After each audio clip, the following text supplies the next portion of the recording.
हरे कृष्णा कृष्णा कृष्णा हरे हरे, हरे राम राम राम हरे हरे।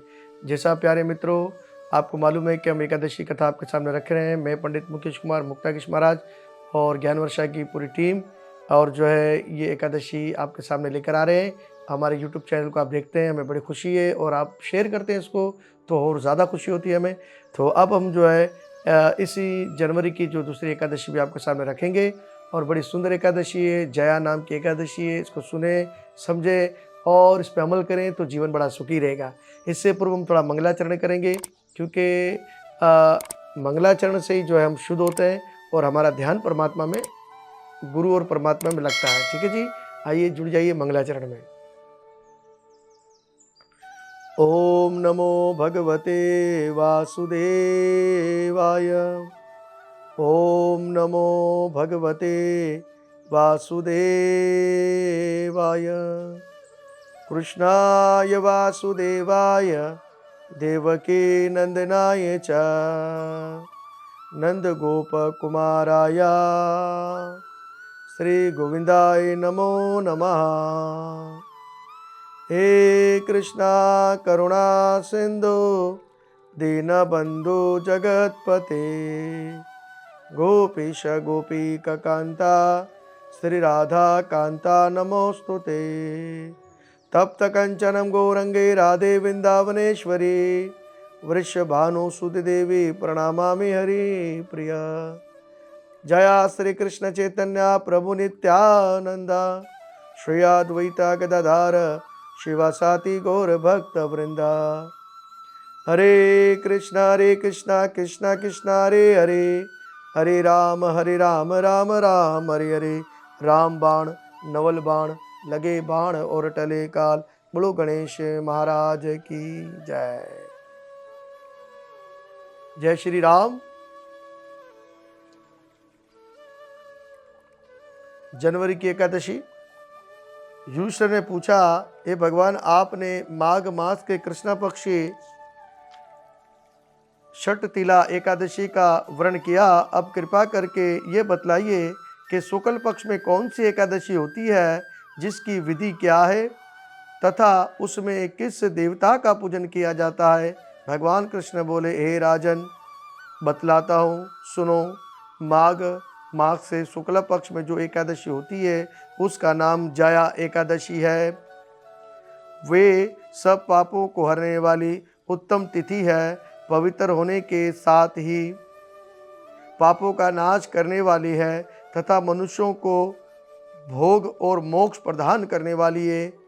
इतना ही नहीं, वे ब्रह्मत्या जैसे पाप तथा पिशाच तत्व भी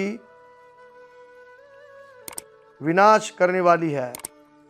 इसका व्रत करने पर मनुष्यों को कभी प्रेत योनि में नहीं जाना पड़ता। इसलिए हे राजन, यत्न पूर्वक जया नामिक एकादशी का व्रत करना बड़ा ही अच्छा है।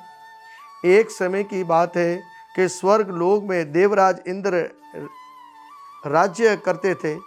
देवगण परिजात वृक्षों से भरे हुए नंद भवन में अप्सराओं के साथ विहार कर रहे थे। 50 करोड़ गंधर्व के नायक देवराज इंद्र ने स्वच्छ इच्छानुसार वन में विहार करते हुए बड़े हर्ष के साथ नृत्य का आयोजन किया। उनमें गंधर्व गान कर रहे थे, और जिनमें पुष्पदंत और चित्रसेन तथा उसका पुत्र, ये 3 प्रधान थे। चित्रसेन की स्त्री का नाम मालिनी था। मालिनी से एक कन्या उत्पन्न हुई थी, और जो पुष्पवंती के नाम से विख्यात थी। पुष्पदंत गंधर्व के एक पुत्र था, जिसको लोग माल्यवान कहते थे। माल्यवान पुष्पवंती के स्वरूप से अत्यंत मोहित था। ये दोनों भी इंद्र के संतों पार्षद नृत्य करने के लिए आए हुए थे। इस दोनों का गान हो रहा था। इनके 7 अप्सराएं भी थी। परस्पर अनुराग के कारण वे दोनों मोह के वशीभूत हो गए और चित्त में भ्रमित आ गई। और इसीलिए जब ये इंद्र के यहाँ दोनों नृत्य कर रहे थे तो दोनों जो है वो अपनी शुद्ध बुद्धि में खो गए और इंद्र का उसको जो नाच दिखाना था वो उसको भूल गए। इसलिए वे शुद्ध गान ना गा सके और कभी ताल भंग कर देते हो जाती और कभी गीत बंद हो जाते। इंद्र ने इस परमात्मा पर विचार किया और उसने अपना अपमान समझकर वे कुपित हो गया। अतः इस दोनों को श्राप देते हुए बोला कि हे मूर्खों, तुम दोनों को धिक्कार है और तुम लोग पतित और मेरी आज्ञा भंग करने वाले हो। अतएव पति और पत्नी के रूप में रहते हुए पिशाच हो जाओगे। इंद्र के इस प्रकार श्राप देने पर इन दोनों के मन में बड़ा दुख उत्पन्न हो गया। वे हिमालय पर्वत पर चले गए और पिशाच योनि को प्राप्त हो गए और दुख भोगने लगे और शारीरिक पातक से उत्पन्न ताप से पीड़ित होकर दोनों ही पर्वत की कंधारों में विचरण करने लगे। एक दिन पिशाच ने अपनी पत्नी पिशाच से कहा कि हमने कौन सा ऐसा पाप किया है जिससे वे पिशाच योनि प्राप्त हुई।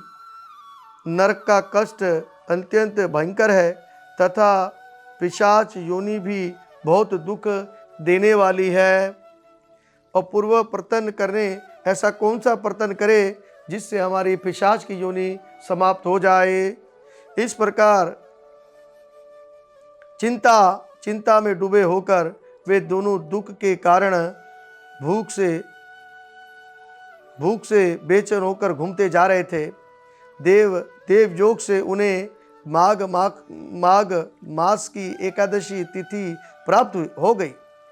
जया नाम से विख्यात तिथि जो सब तिथियों में उत्तम आ गई।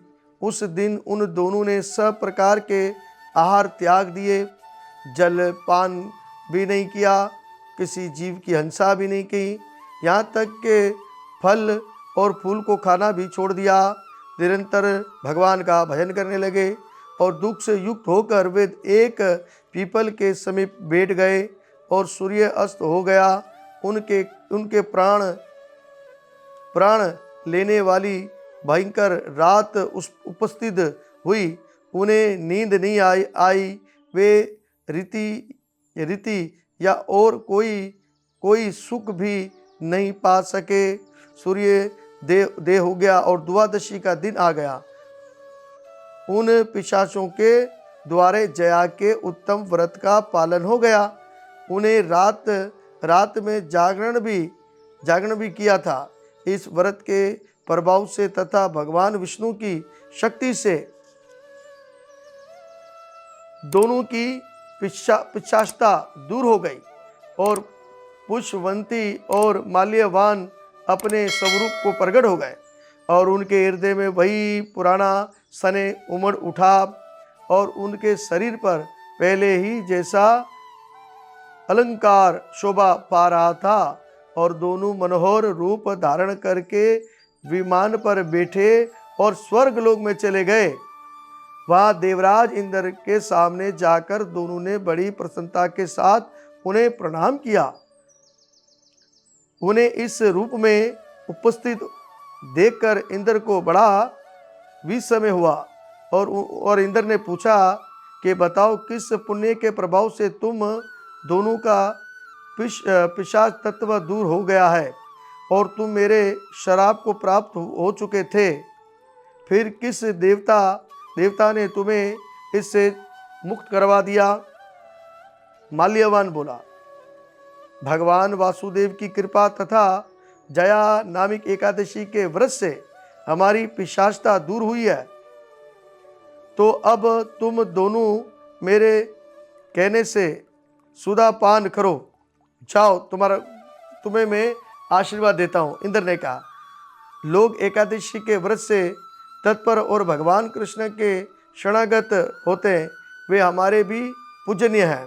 श्री कृष्ण बोले, हे राजन, इस प्रकार एकादशी का व्रत करना चाहिए। और श्रेष्ठ जया एकादशी ब्रह्म हत्या का पाप भी दूर करने वाली, और जिसने जया का व्रत किया है उसने सब प्रकार के दान दे दिए हैं और संपूर्ण यज्ञों का अनुष्ठान कर लिया है। इस महात्मा के पढ़ने से, सुनने से अष्ट अग्नि होम का यज्ञ भी प्राप्त होता है।